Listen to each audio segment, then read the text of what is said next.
یہ تو بہت کوالٹی ایڈ کرے گی ان کی جینڈر رول میں.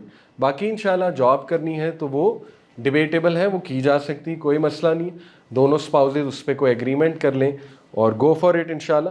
تو اللہ کے نبی نے دیکھیے یہاں جینڈر رول کیا ڈیفائن کیا ہے کہ جو گھر کی حفاظت ہے وہ عورت کا ذمہ ہے, تاکہ ایون شوہر کے جو مال ہے اس کی ذمہ داری عورت کا حصہ ہے, اور عورت کو کوئین بنایا ہے.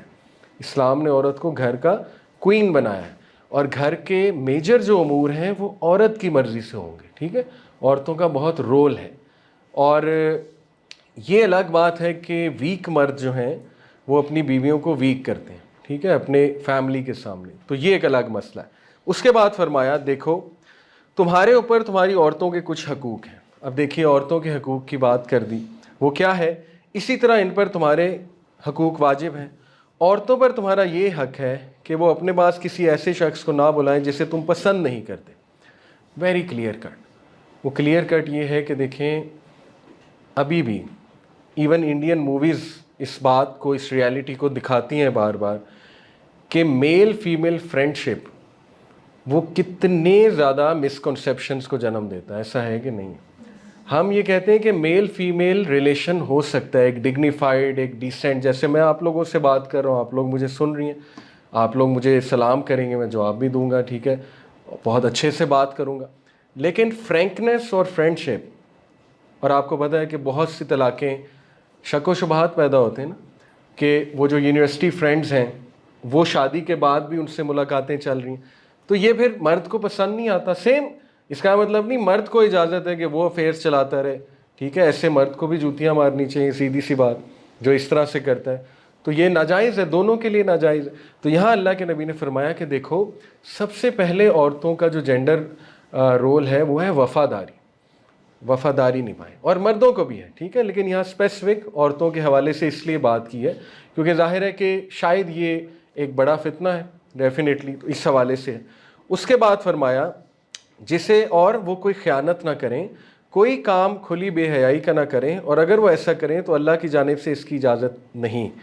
اس کے بعد فرمایا عورتوں سے بہتر سلوک کرو, بہترین سلوک کرو, کیونکہ وہ تمہاری پابند ہیں. پابند سے یہاں پہ مراد ہے تم ان کے ذمہ دار ہو, تم انہیں ایک بانڈ میں لے کر آئے ہو, ٹھیک ہے, انہیں اکیلا مت چھوڑو, ان پہ ساری ذمہ داری مت ڈال دو. ہوتا یہ ہے کہ ہم ساری کی ساری ذمہ داری وائف پہ ڈال دیتے ہیں اور خود جو ہے نا وہ چل کرتے ہیں کہ اب یہاں اس گھر میں ایڈجسٹ بھی یہ ہوگی, ٹھیک ہے نا, اسی کا کام ہے گھر کو بنانا, اسی کا کام ہے یہاں پہ ایڈجسٹ ہونا, اسی کا کام ہے سب کو خوش رکھنا, اور ہماری سپورٹ زیرو ہے. تو اس طرح سے بات نہیں چلتی, ٹھیک ہے. تو یہاں پہ اس ذمہ داری کا احساس دلایا جا رہا, اور خود اپنے لیے وہ کچھ نہیں کر سکتی. یہاں سے مراد یہ ہے کہ ان کو سپورٹ کرو, ٹھیک ہے. عورتوں کو سپورٹ چاہیے, اسلام سپورٹ کا قائل ہے کہ ایک دوسرے کا ہاتھ بٹاؤ. یہ ہے جینڈر رولز. یہ نہیں ہے ایک دوسرے کی جو ہے نا وہ ہاتھ کھینچو, ایک دوسرے کی ٹانگیں کھینچو, یا ایک دوسرے کو نیچا دکھاؤ. یہ تو پھر وہ والی مینٹیلٹی ہے نا. دیکھیں اسٹیون کووی نے کہا ون ون مینٹیلٹی ہونی چاہیے. یہ آپ نے شاید ہیبٹ پڑھی ہو 7 ہیبٹس میں, win win, right. Win win ہے کہ let's come to a solution جس میں تم بھی جیتو میں بھی جیتوں, دس از دا رائٹ وے. ایک مینٹیلٹی ہوتی ون لوز, کہ میں نے جیتنا ہے انہوں نے ہارنا ہے, ٹھیک ہے. یہ جب ریلیشن شپس میں آ جاتی ہے تو وہ ریلیشن شپ ٹاکسک بن جاتا ہے. ایک مینٹیلٹی ہے لوز لوز, نہ میں خود جیتوں گا نہ انہیں جیتنے دوں گا, وہ بھی پھر ٹاکسک ریلیشن بن جاتا ہے, ٹھیک ہے. تو اس لیے اسلام ون ون کا قائل ہے کہ عورتوں کو کچھ چیزوں میں عورتوں کو بہت فوقیت ہے, کچھ چیزوں میں مردوں کو بہت فوقیت ہے, ٹھیک ہے. اللہ نے ڈیفائن کر دیا کلیئرلی. تو جب اللہ کے بیلنس سے آپ ہٹیں گے تو مسائل کا شکار ہوں گے, سیدھی سی بات ہے, ٹھیک ہے. خالق بہتر جانتا ہے, اس نے ہمیں بنایا ہے, ساخت جانتا ہے, ہماری سائیکالوجی جانتا ہے خالق. مرد و عورت دونوں کی جو کیمسٹری ہے اس کو خالق بہترین جانتا ہے. تو خالق بتائے گا کہ کس نے کیا کرنا ہے, ٹھیک ہے. تو دیکھیے اللہ کے نبی نے, میں آپ کو بتاتا چلوں, عورتوں سے گڈ ٹریٹمنٹ کے حوالے سے اس میں بھی تلقین کی, اور وفات کے دوران یعنی جو وصال تھا اس کے دوران بھی یہ تلقین دوبارہ کی تھی حضرت عائشہ کے تھرو, کہ میری امت کو کہنا کہ عورتوں کے ساتھ کائنڈنس کے ساتھ چلیں, ٹھیک ہے, نرمی کے ساتھ چلیں. اور پھر آگے وجہ بھی بتائی تھی کہ ظاہر ہے کہ you have to be very kind to them, کیونکہ ظاہر ہے کہ وہ آپ کے گھر کی حفاظت کرتی ہیں, ان کے کچھ حقوق ہیں, وہ آپ کے بچوں کو سنبھالتی ہیں, ٹھیک ہے. تو یہ بہت امپورٹنٹ ہے. حضرت عمر صلی اللہ عنہ کے پاس ایک شخص آیا, کہا کہ میں اپنی وائف کو ڈیورس کرنے لگا. تو حضرت عمر نے پوچھا کیوں, وجہ کیا ہے؟ اس نے کہا بیکاز آئی ڈونٹ لو ہر, مجھے اس سے پیار نہیں ہے. تو حضرت عمر نے تاریخی جملہ کہا, انہوں نے کہا must every relation be built on love, what about loyalty and appreciation. اصل میں ہم ہر چیز میں جو ہے نا بالی ووڈ لو گھسا دیتے ہیں کہ بس ویسا لو ہوگا تو ریلیشن کامیاب ہے, اس کے علاوہ دیکھیں لو اللہ بلڈ کرتا ہے. We have to be loyal and appreciative کہ یہ خاتون چاہے چلے آپ کو لیٹس سپوز کر لیں دل سے نہیں پسند, یا خاتون کو شوہر نہیں پسند ہے, کم از کم اتنا تو اپریشیٹ کریں کہ یہ لائل ہے میرے ساتھ, ٹھیک ہے, کم از کم اتنا اپریشیٹ کریں میرے کام آنے والے ہیں, میرے جیون ساتھی ہیں. تو یہ تلقین کی اللہ کے نبی نے, ٹھیک ہے. اس کے بعد لوگوں میری بات سمجھ لو, میں نے حق تبلیغ ادا کر دیا, میں تمہارے درمیان ایک ایسی چیز چھوڑ کر جا رہا ہوں کہ تم کبھی گمراہ نہ ہو سکو گے اگر اس پر قائم رہو, وہ ہے اللہ کی کتاب. اور ہاں دیکھو دینی معاملات میں غلو سے بچنا کہ تم سے پہلے لوگ انہی باتوں کے سبب ہلاک کر دیے گئے. Beautiful instruction, as long as تم قرآن کو تھامو گے, قرآن کی ٹیچنگز کو تھامو گے اور میری سنت کو تھامو گے تو گمراہ نہیں ہوگے. اسلام از ویری کلیئر, ٹھیک ہے. اسلام کو مشکل ہم نے خود بنایا ہے فرقہ واریت کی وجہ سے. وہی دو چیزیں, لالچ اور خوف, اس کی وجہ سے ٹیچنگز چینج کر دیں, ٹھیک ہے, ڈسٹارٹ کر کے بتاتے ہیں, صحیح دین بتاتے نہیں ہیں, آدھی بات بتاتے ہیں, ٹھیک ہے, انسیکیورٹیز ہیں اس کے پیچھے, بڑا کچھ ہے. اس لیے دین واضح ہے, صبح کی طرح ہے, روشن ہے, عیاں ہے دین, اس میں کوئی گرے ایریاز نہیں ہے کہ ڈاؤٹ فل چیز ہو کوئی, نہیں, حلال حرام از کلیئرلی ڈیفائنڈ, ٹھیک ہے. تو اس لیے کلیئر چلو, علم حاصل کرو. اور میں آپ کو بتاؤں ہم پہ بہت بڑی ذمہ داری عائد ہے.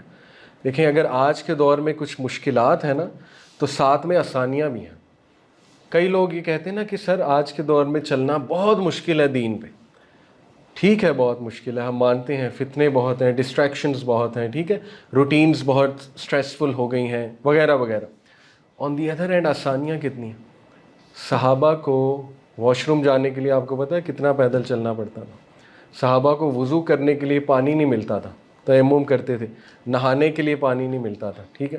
آپ کے پاس کتنی آسائشیں ہیں, 2 منٹ میں وضو ہو جاتا ہے, ہر جگہ آپ کو پانی مل رہا ہے, ٹھیک ہے, پانی ہی پانی ہے. یہ تو ایک مثال ہے.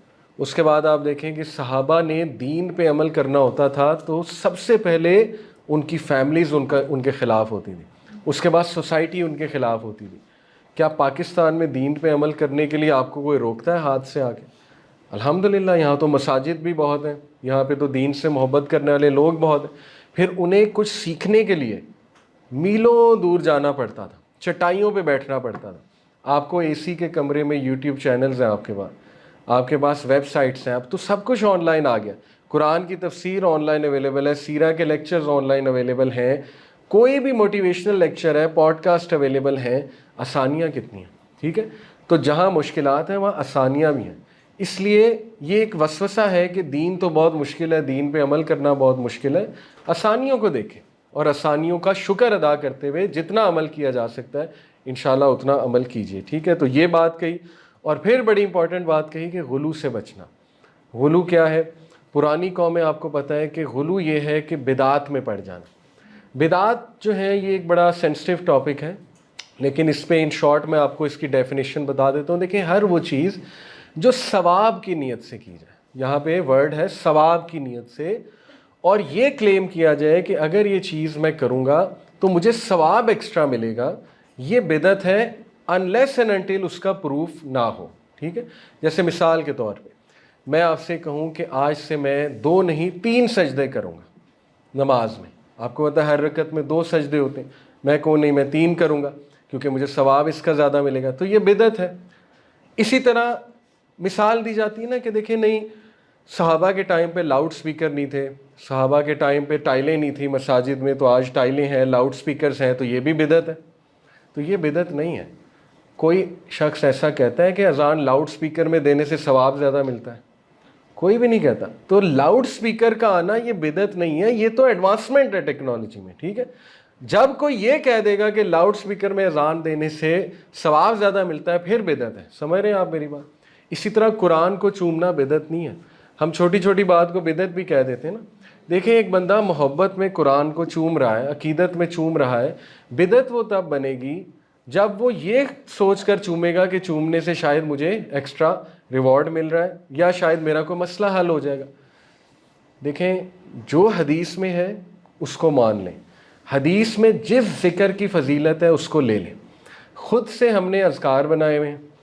ابھی ایک اسٹوڈنٹ بچی مجھے ملی وہاں پہ ایک یونیورسٹی میں, تو بہت پریشان تھی, ان کا چہرہ بتا رہا تھا, کہتی میں انگزائٹی پیشنٹ ہوں, تو میں انگزائٹی میری ختم نہیں ہو رہی. میں نے کہا آپ ذکر کیا کریں.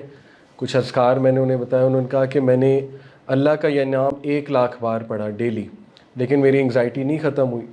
تو میں نے ان کہا بیٹا 1,00,000 بار آپ کو کس نے پڑھنے کا کہا تھا؟ تو انہوں نے کہا کہ وہ کسی نے مجھے یہ ذکر دیا تھا آپ 1,00,000 بار پڑھیں.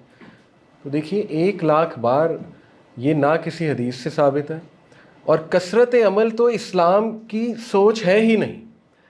اسلام نے ٹارگٹ دیا احسن عملہ.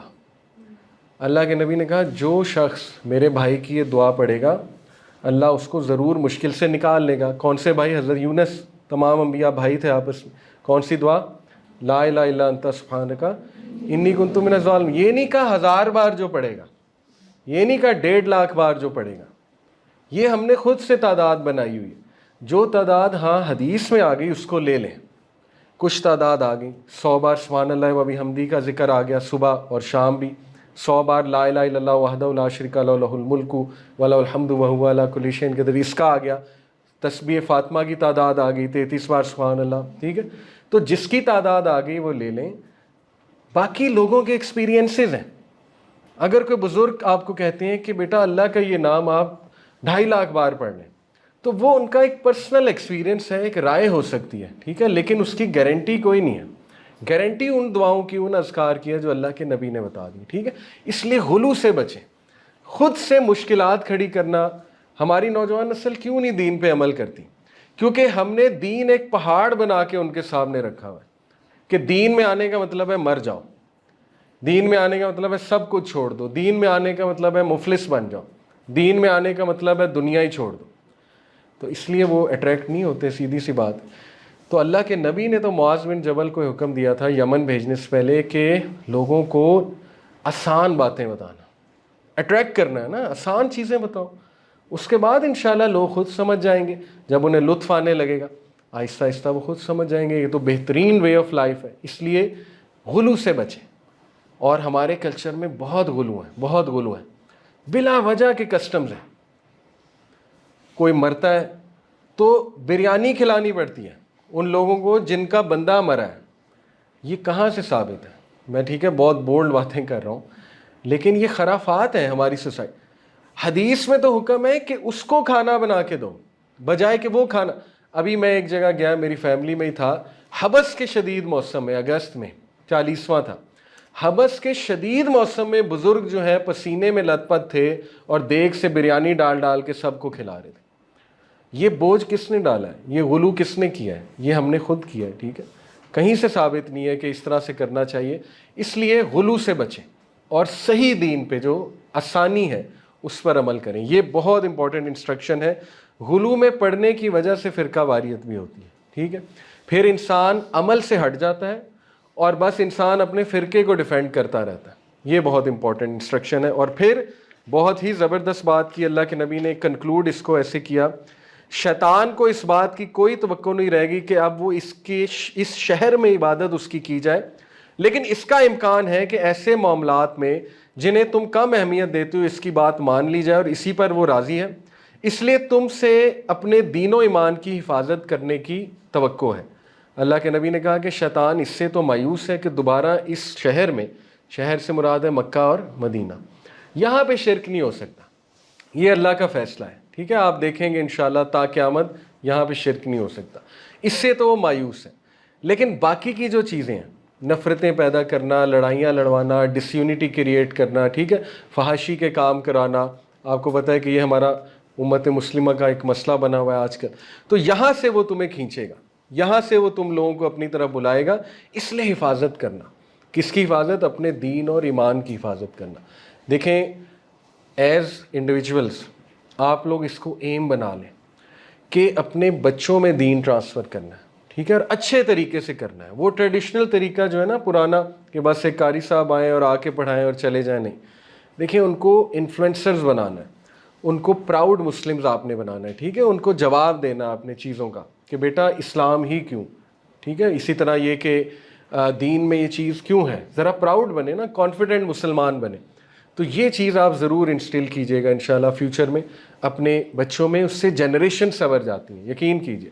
آپ کی جنریشنز کو اللہ لیڈر بنائے گا, امامت دے گا اس کی بدولت, ٹھیک ہے, عزت دے گا اللہ تعالیٰ, اللہ رزق دے گا انہیں, آپ کا نام قائم رہے گا تا قیامت. یہ ہے اصل میں ویژن. اس ویژن کے بارے میں سوچیں, ٹھیک ہے. اس کے بعد لوگوں اپنے رب کی عبادت کرو. یہ کیا آ گیا, حقوق اللہ. پہلے کیا تھا, حقوق العباد. حقوق العباد کی بات پہلے ہوتی ہے, کیونکہ عبادات کا بھی مقصد آپ کو اچھا انسان بنانا ہے.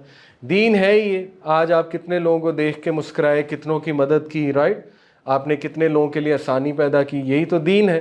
تو پھر فرمایا اپنے رب کی عبادت کرو, 5 وقت کی نماز ادا کرو, رمضان میں مہینے بھر کے روزے رکھو, اپنے مالوں کی زکوٰۃ خوش دلی کے ساتھ دیتے رہو, اپنے اللہ کے گھر کا حج کرو, اور اپنے اہل امر کی اطاعت کرو, تو تم اپنے رب کی جنت میں داخل ہو جاؤ گے. دیکھیں بڑی کلیئر انسٹرکشنز ہیں. نمبر 1 توحید. توحید کو سیکھیں, رب کون ہے اس کو سیکھیں. دیکھیں ہمارے ہاں چھوٹی چھوٹی خرافات ہیں جو عقیدے میں خلل لاتی ہیں. عقیدہ کرپٹ ہو گیا تو انسان ویک بن جاتا ہے. اللہ نے سورہ عنکبوت میں ایک خوبصورت بات کی. سورہ عنکبوت, عنکبوت کہتے ہیں اسپائڈر کو, کس کو, مکڑی کو. اللہ نے مثال دی کہ وہ لوگ جو اللہ کے علاوہ دوسروں پہ ریلائی کرتے ہیں, ان کی مثال مکڑی کے جالے کی سی ہے. مکڑی کا جالا ویک ہے, ٹوٹ جاتا ہے, ٹھیک ہے. لیکن وہ لوگ جو اللہ پر اعتبار کرتے ہیں تو وہ انہوں نے ایک بہت مضبوط رسی کو تھام لیا, جو رسی سیدھا انہیں جنت میں لے جائے گی. اس لیے ہمارے ہاں آپ نے دیکھا ہوگا دکاندار اکثر یہ کہتے ہیں, اور بزنس مین, کہ سر جی ایتھے تو چلتا ہی جھوٹ, جھوٹ کے بغیر تو یہاں کاروبار ہوتا ہی نہیں. تو انکانشیسلی, لاشعوری طور پہ انہوں نے جھوٹ کو رب بنا لیا. ایسا ہے کہ نہیں؟ انہوں نے یہ مائنڈ سیٹ بنا لیا نا کہ جھوٹ رزق دیتا ہے, جھوٹ کی وجہ سے رزق آتا ہے. اللہ کہہ رہا ہے سچ بولو میں برکت دوں گا, آنیسٹ رہو میں برکت دوں گا, ٹھیک ہے. ہم کہہ رہے ہیں نہیں, جب تک جھوٹ نہ بولو تب تک دکان ہی نہیں چلتی. تو اس کا مطلب ہم نے رزق تو اسے بنا لیا. اسی طرح میں نے آپ کو شروع میں مثال دی, ہر چیز ہم جادو پہ ڈال دیتے ہیں, بندش پہ ڈال دیتے ہیں, خوف کی حالت میں رہتے ہیں, یہ ہو گیا وہ ہو گیا, ٹھیک ہے.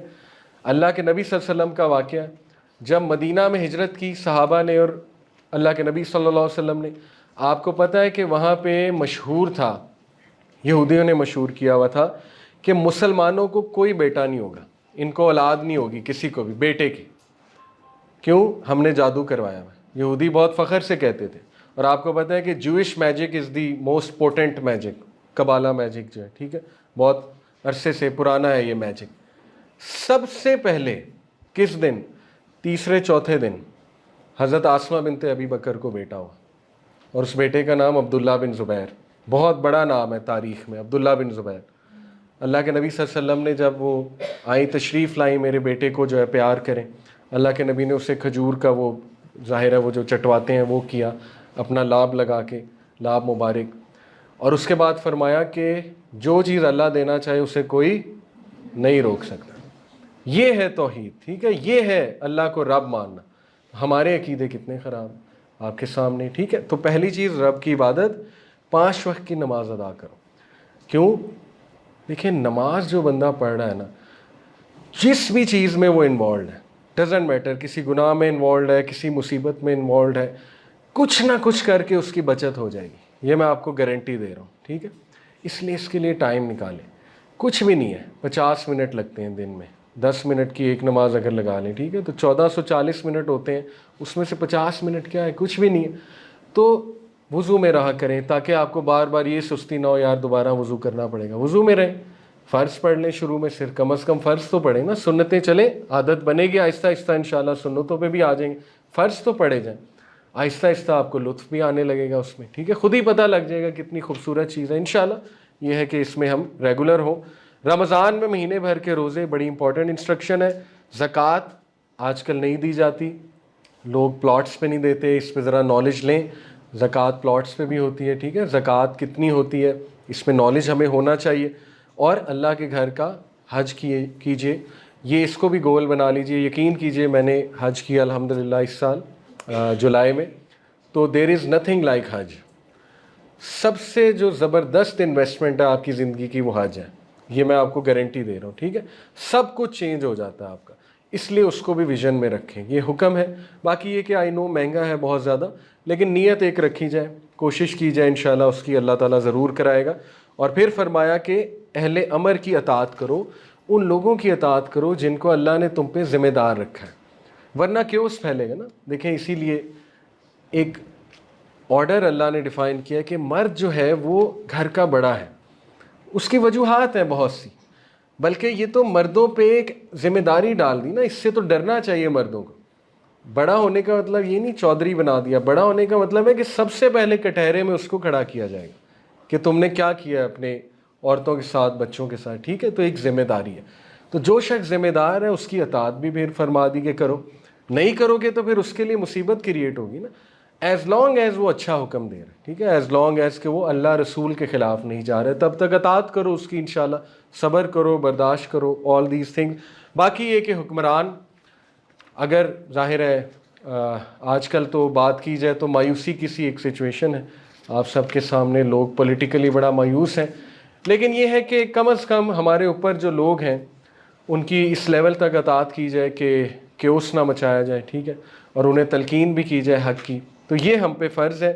تو یہاں پہ اللہ کے نبی صلی اللہ علیہ وسلم نے پھر اینڈ میں بہت ایک ظاہر ہے دل کو ہلا دینے والی بات کی, اور یہ فرمایا کہ سنو مجھے نہیں پتا کہ میں اب موجود ہوں گا کہ نہیں ہوں گا. ظاہر ہے اس کے بعد آپ کو پتہ ہے کہ اللہ کے نبی صلی اللہ علیہ وسلم آئی تھنک یہ 1 ایئر آفٹر 1 ایئر تو صحابہ کی آنکھوں میں آنسو بھی آ گئے تھے سن کے. انہیں پتہ لگ گیا تھا کہ اب چونکہ دین مکمل ہو گیا, تو دین مکمل ہونے کا مطلب ہے کہ اب نبی ظاہر ہے وہ اللہ سبحانہ تعالیٰ کے پاس چلے جائیں گے, اللہ انہیں واپس بلا لیں گے. تو ان کی آنکھوں میں آنسو بھی بہت آئے, لیکن اللہ کے نبی نے بہت دل ہلا دینے والی بات اور ذمہ داری ہم پہ ڈالی کہ سنو جو لوگ یہاں موجود ہیں انہیں چاہیے کہ میرا یہ پیغام آگے لوگوں کو پہنچائیں, یہ باتیں ان لوگوں کو بتا دیں جو یہاں نہیں ہیں. ہو سکتا ہے کہ کوئی غیر موجود تم سے زیادہ بہتر سمجھنے والا اور محفوظ رہنے والا ہو, اور لوگوں تم سے میرے بارے میں اللہ کے ہاں سوال کیا جائے گا, بتاؤ تم کیا جواب دو گے. تو یہ بہت ایک ایموشنل بات ہے کہ اللہ کے نبی نے اس وقت ہم سب کو مخاطب کیا ایکچولی, جو ابھی پیدا بھی نہیں ہوئے تھے, کہ تم سب سے سوال یہ ہوگا کہ میرے اس پیغام کو, اس ٹیچنگ کو تم نے آگے کتنا پہنچایا اور اس پہ عمل کتنا کیا. تو یہ ہماری ذمہ داری ہے, ٹھیک ہے, یہ سوال ہم سے ہوگا. اسی لیے یہ کتاب مجھے بڑی پسند آئی, منشور حق خطبہ حجۃ الوداع عرفان الحق صاحب کی. انہوں نے بڑی ایموشنل اپیل کی ہے, تو یہ آپ بھی پڑھ سکتے ہیں انشاءاللہ, ڈسٹریبیوٹ کریں, فری میں ہے. مجھے اچھی بات یہ لگی کہ اس کی فری ڈسٹریبیوشن ہے, دوسروں کو دے سکتے ہیں, ٹھیک ہے. تو خطبہ حجۃ الوداع بہت ریلیونٹ ہے, بہت کمپریہنسو ہے, لیکن دعا یہ ہے کہ اللہ تعالی ہمیں عمل کی توفیق دے اور قرآن و سنت پہ چلنے کی جو ہے وہ توفیق دے. جزاک اللہ, سبحانک اللہ و بحمدک, اشہد ان لا الہ الا انت استغفرک و اتوب الیک. ابھی کوئی سوال ہے تو ٹھیک ہے, otherwise you are free to go. جزاک اللہ. جی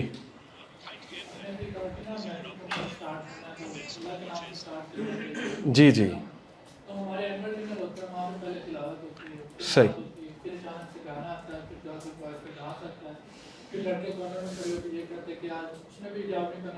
صحیح صحیح بالکل. دیکھیں یہ کچھ مشکلات ہیں جو ہمیں دیکھنی پڑتی ہیں. اس میں یہ سب سے پہلی تلقین تو دائی کو یہ کی گئی کہ وہ صبر کرے, صبر کا مظاہرہ کرے, کیونکہ مکی دور میں ہم چلے جائیں تو اللہ کے نبی صلی اللہ علیہ وسلم اگز میلہ میں جایا کرتے تھے دعوت دینے. اگز میلہ میں یہی خرافات چل رہی ہوتی تھیں, ٹھیک ہے نا. تو یہ ہے کہ کیوس نہ مچایا جائے, ایک دم سے نا دین سے متنفر نہ ہو جائے نا. دیکھیں کسی دور میں میں بھی کانسرٹس اٹینڈ کرتا تھا, اگر اس دور میں مجھے کوئی بہت زیادہ ڈانٹ دیتا, دین سے متنفر کر دیتا, جج کر لیتا, تو شاید میرا دل نرم نہ ہوتا, ٹھیک ہے. تو ہمیں ایمپتھی دکھانی چاہیے, جج نہیں کرنا چاہیے کہ یہ ٹھیک ہے مسلمان ہی ہیں لیکن بس تھوڑا سا ڈائیورٹ ہو گئے. ظاہر ہے پیئر پریشر ایک بہت بڑی چیز ہوتی ہے, لوگ پیئر پریشر میں چیزیں کر جاتے ہیں, بٹ اس کا یہ مطلب نہیں کہ ان کو تلقین نہ کی جائے, ان کو ذرا احساس دلایا جائے, ٹھیک ہے, بات بتائی جائے, ایڈمنسٹریشن کے پاس جایا جائے. گروپ میں کئی اسٹوڈنٹس ہیں, ان کی سکسیس سٹوریز ایڈمنسٹریشن کے پاس گئے, بہت اچھا کیس پریزنٹ کیا, بہت اچھے سے کہا کہ دیکھیں سر یہ چیزیں آپ کو پتہ ہے اس میں فری مکسنگ ہوتی ہے, اس میں گناہ کے اعمال ہوتے ہیں, ٹھیک ہے, آپ کو بھی پتہ ہے اس کے نقصانات ہیں. تو ہم چاہتے ہیں کہ ایڈمنسٹریشن اس پہ کوئی ایکشن لے, تو پھر وہ کچھ کوشش کرتی ہے ایڈمنسٹریشن بھی. تو یہ ایک ٹرکی چیز ہے, اس میں صبر بھی چاہیے, دعا بھی کریں ان کے لیے اور تلقین بھی کریں انشاءاللہ کہ دیکھیں جی آپ کو چاہیے کہ قرآن کا مذاق تو نہ اڑائیں نا, کہ شروع میں قرآن کی تلاوت ہوئی اور اس کے بعد ناچ گانا ہو رہا ہے. تو اس لیے انشاءاللہ دعوت سے ہو سکتا ہے کہ ان میں چینج بھی آئے. تو یہ کچھ چیزیں میں آپ کو سجیسٹ کر رہا ہوں انشاءاللہ. اور کوئی سوال؟ جی جی جی سر ہماری حکمران تو اس قابل نہیں ہے جو ساتھ دیتی ہے, نہ ہی ہماری اکانومی اس لیول کی ہے. جی تو اس لیول پہ ہم کیا کر سکتے ہیں ہماری ہم دیکھیں, سب سے پہلے تو ہم وہی بات ہے نا, عمل کریں دین پہ. ایک تو یہ بہت بنیادی سلوشن ہے. دوسرا یہ ہے کہ اپنے اینڈ پہ جن چیزوں کا بوائے کیا جا سکتا ہے ان کا اپنے اینڈ پہ ضرور کیا جائے اور آگاہی بھی پھیلائی جائے اس کے حوالے سے. جیسے کچھ برانڈز ہیں, اوتھینٹک ریسرچ کریں کون سے برانڈز ہیں جو ڈائریکٹ امپیکٹ کرتے ہیں اسرائیل کو, ان سے بوائے. ایسے شخصیات سے بوائے جو سلیبریٹیز ہیں, سنگرز ہیں, ایکٹرز ہیں, ایکٹریسز ہیں جو پرو اسرائیل ہیں, ان کو تو ٹوٹلی لسٹ سے نکال دیا جائے, بلکہ ان کو بتایا جائے عوام کو کہ یہ وہ لوگ ہیں. اس کے بعد یہ ہے کہ دیکھیے آگاہی بہت ضروری ہے, پوری دنیا کے سامنے وہ ظلم و جبر لایا جائے. سوشل میڈیا ایک بہت بڑی پوٹنٹ فورس ہے, آپ کو پتہ ہے, اس پہ دکھایا جائے کہ یہ ہو رہا ہے جی پوری دنیا کو. اس سے ایک پبلک اوپینین بلڈ ہوگا. تو آج آ کے دیکھیں ہم تو یہی کر سکتے ہیں. باقی یہ کہ اگر ہماری آواز اوپر تک جاتی ہے, کوئی ریلی نکل سکتی ہے تو ریلی بھی نکالنی چاہیے تاکہ گورنمنٹ تک ایک آواز بھی جائے, فوج تک ایک آواز بھی جائے, ٹھیک ہے, اچھی چیز ہے وہ بھی. تو اپنے اینڈ پہ تو میرا خیال ہم یہی کچھ جو ہے وہ کر سکتے ہیں. سوشل میڈیا پہ ہم کہتے ہیں کہ ہمارے پاس دین کے کافی زیادہ ذرائع ہیں, اپنی اوپینین دے سکتے ہیں. تو انفینٹ پاسبلٹی کے ساتھ ہمارے پاس انفینٹ ڈسپیوٹ کے دور ہم نے سولوشن نہیں نکالنا. بالکل, یہ دنیا ہی ایسی سوشل میڈیا کی, اس پہ دونوں سائڈز ہیں. دیکھیں سلوشن یہی ہے, حق و باطل کی جنگ چلتی رہے گی لیکن حق نے غالب آنا ہے. یہ اللہ کا کام ہے نا. آپ کو بس حکم, وہ علامہ اقبال نے کہا نا, مجھے ہے حکم ازاں لا الہ الا اللہ, بس ہمیں تو حکم یہ ہے کہ تم کام کرو, باقی قبولیت اللہ دینے والا ہے. تو سوشل میڈیا پہ انشاءاللہ جتنی آواز آپ اٹھا سکتے ہیں ضرور اٹھائیں اپنے اینڈ میں. ہم نے تو کل کو اللہ کو یہ جواب دینا نا کہ ہم نے کیا کیا تھا, سب سے پہلے کریں انشاءاللہ. باقی اللہ تعالیٰ برکت دینے والا ہے اور حالات چینج ہوں گے بہت جلدی, آپ دیکھیں گے. حق نہیں غالب آنا ہے انشاءاللہ. یہ بس ہماری آزمائش ہو رہی ہے مسلمانوں کی کہ ہم ذرا سیدھے ہو جائیں. ٹھیک ہے جی, بہت شکریہ.